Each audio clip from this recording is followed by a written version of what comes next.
In this exercise, what we're going to learn how to do is use the magic wand inside of Photoshop. So let's go ahead and start by opening the two files that is attached to your assignment there. You have image 1 and image 2.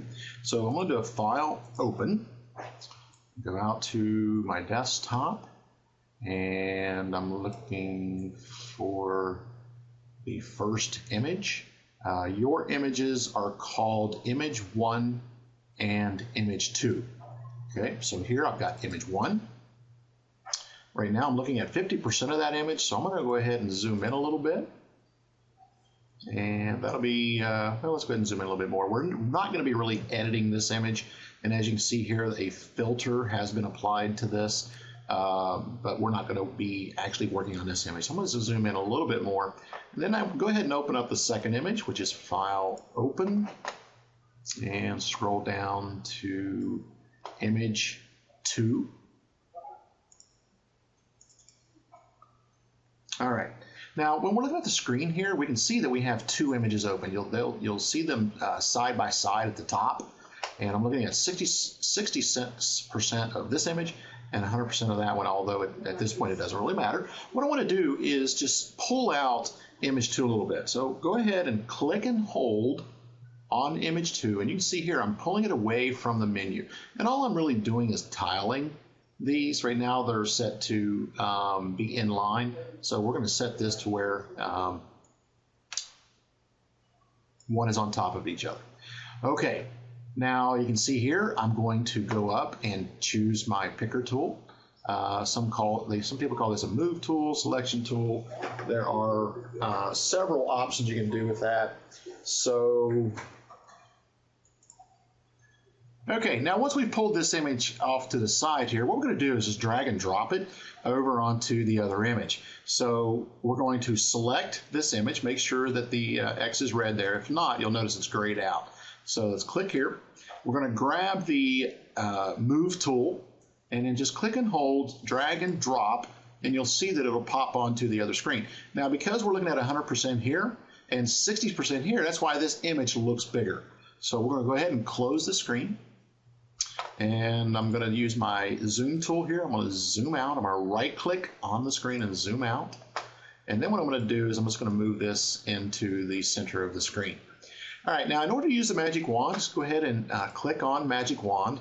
I'm going to go ahead and click and hold here because you can see we have the selection tool and the magic wand. If you're on selection tool, click and hold and choose magic wand. The magic wand does have a tolerance level, so up to the top up here, make sure that your tolerance is set to 30. If it's any less than this, then we may not get a fine cut line. So we're going to go ahead and make that 30. Click somewhere in the white, and again, you can see I'm on the right layer here. I'm not on the dark or the background layer, and I'm going to go ahead and click delete. Click in the white area here and click delete, and you can see that the selection tool, when you're working with white backgrounds, which makes it a lot easier, it's easier to cut away the excess area. So I'm going to click on select and deselect. Now you'll notice that the image here is looking really good, but it's not perfect. If I come down this edge line here, I can see maybe around the chin, I may want to do some touch-up work, but you can see here along the hairline, we need to do some work there. So what I'm going to do is zoom in, and I'm just going to zoom in right here near her ear. And as we zoom in, you can see how bad the details are. So I'm going to go up here and choose my eraser tool. I'm going to change my eraser size at the top on the menu bar. Right now it says 5. I'm going to take it and make it to where it's a good workable size. And right now it's 16 pixels, which is okay. You also want to make sure that you're not on a hard edge, you're on a blurred edge. Because again, we're working with hair, so you want the hair to bleed in with the background a little bit. So, all right, so once I choose a blurred edge and size 16, now what I'm going to do, you can see here, I'm just going to work at the top and then come down. And I'm getting rid of that white edge there that you can see. And I'm just going to work myself slowly down this edge until it looks natural. And I'm going to work along this ear a little bit. And it doesn't hurt to take away more. So if we got rid of all the hair along her neck, that would be okay. because the only person that's going to know that it was done was you. So again, I'm just going to work myself. You can see how bad the edge is here. So I'm going to work this edge. Now, when you're erasing with the blur tool here, all you're doing is you're pixelating the edges there. So I'm removing, but I'm also softening those edges. That's why we want to just barely come across through here. And we're going to pixelate those.